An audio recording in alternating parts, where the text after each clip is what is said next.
Olá, vamos continuar nessa sequência. O cientista espiritual André Luiz, e nós estamos lendo no livro Evolução em Dois Mundos, capítulo 18, que ele fala de sexo e corpo espiritual, e ele vai falar nessa lição hoje, 479, o nome da lição é Alimento Espiritual, mas ele vai falar alimento espiritual ligado com essa parte do sexo, porque nós já falamos em capítulos anteriores, principalmente do livro Nosso Lar, que ele fala alimento espiritual, como é que se alimenta lá o corpo espiritual das pessoas que estavam encarnadas lá em Nosso Lar. Ele vai descrever e vai descrever para todos, mas essa agora ele está falando alimento espiritual na esfera do sexo, para o espírito desencarnado. Olha como é que o André Luiz diz para as nossas reflexões.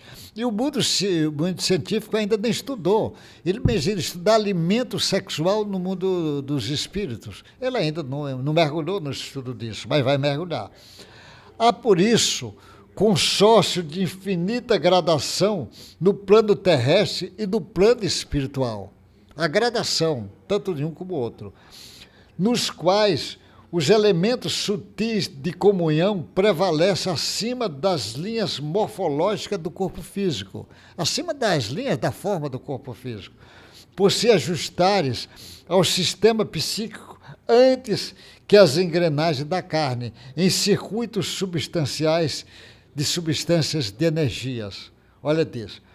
Contudo, até que o espírito consiga purificar as próprias impressões, além da ganga sensorial, em que habitualmente se desregra do narcisismo obcecante, valendo outras vezes para satisfazer a volúpia de hipertrofiar-se psiquicamente no prazer de si mesmo, numerosas reencarnações instrutivas e reparadoras se lhe debitam no livro da vida, porque não se cogita exclusivamente do próprio prazer, sem lesar os outros. Olha, porque não se cogita exclusivamente do próprio prazer sem lesar os outros.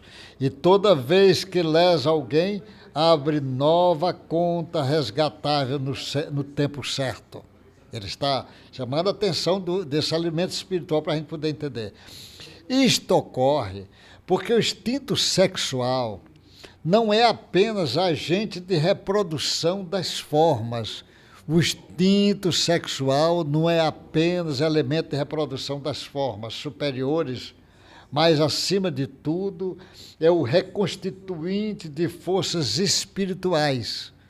Olha que ele está chamando o instinto sexual como reconstituinte de forças espirituais, pelo qual as criaturas encarnadas ou desencarnadas se alimentam mutualmente na permuta de raios psíquico-magnéticos que lhes são necessários ao progresso. Olha o que ele diz. Os espíritos santificados, em cuja natureza superdesenvolvida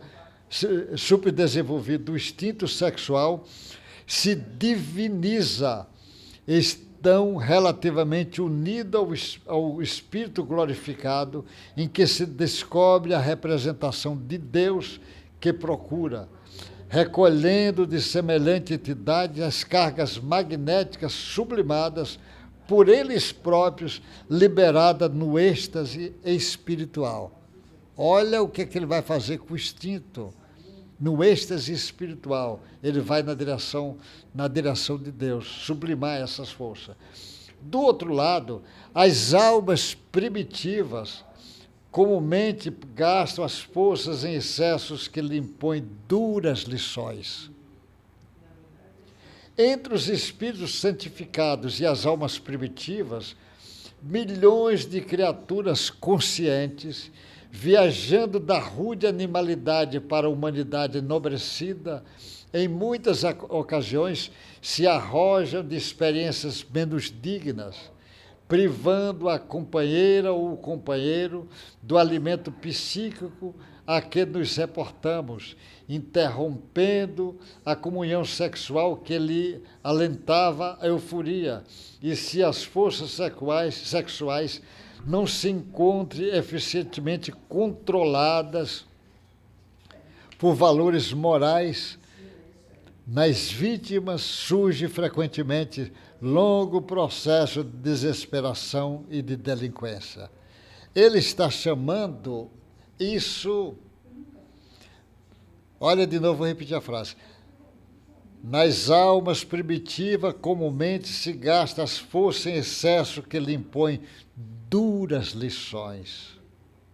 Os espíritos santificados, em cuja natureza superenvolvida, o instinto sexual se diviniza o instinto sexual, estão relativamente unidos ao espírito glorificado, em que descobre as representações de Deus que procuram, recolhendo de semelhante entidade as cargas magnéticas sublimadas, para com eles próprios, liberada no êxtase espiritual. Ele está dizendo informações sobre alimentos espiritual no sexo. A coisa da diferença da alma sublimada e das almas mais primitivas. A mais primitiva, às vezes, causando dores profundas nele mesmo. E as almas mais sublimadas vai na direção de divinizar o instinto sexual, transformando numa força criativa, não só criativa de seres encarnados às vezes para ajudar, como um ajudar o outro numa alimentação psíquica, como também ser material para sustentar a beleza da arte, da nobreza, da ciência e da profundidade da espiritualidade religiosa de cada um dos seres nessa marcha evolutiva para Deus. Ele está trazendo informações muito fortes para o mundo acadêmico pesquisar. Até o próximo encontro.